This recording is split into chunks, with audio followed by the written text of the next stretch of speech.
আপনাকে সর্বপ্রথম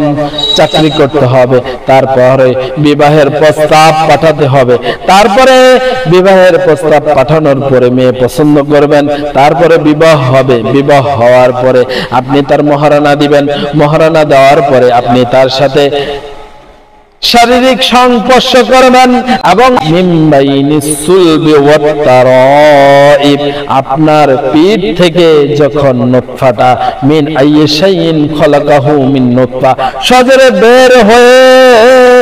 খলাকাহু মিন নুতফা যখন স্ত্রীর গর্ভে চলে যাবে, আল্লাহ ওই ডিম্বাণু থেকে, স্ত্রীর ডিম্বাণু থেকে এবং পুরুষের শুক্রাণু থেকে দুইটা যখন মিলিত হয়ে যাবে, ওই নাপাক পানি, নাপাক নয়, বাতাস লাগলে এবং আলো লাগলে ওটা অপবিত্র হয়ে যায়, নাপাক লেগে যায়। যেহেতু স্বামী স্ত্রীর লজ্জাস্থান যখন একত্রিত হয়ে যাবে, তখন তো ভিতরে বাতাস এবং আলো যাওয়ার প্রয়োজন নাই, ভিতরে আলো প্রবেশ করতে পারে না, বাতাস প্রবেশ করতে পারে না, সেজন্য বীর্য পাক। ওই পাক পবিত্র বীর্য থেকে 40 দিন বীর্য আকারে মানে পানি আকারে থাকে, 40 দিন পরে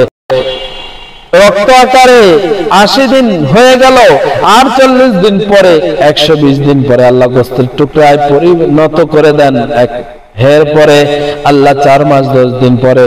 কোন বর্ণনায় পাওয়া যায় রূহ প্রেরণ করেন, আবার তার তাকদীর লিপিবদ্ধ করে দেন।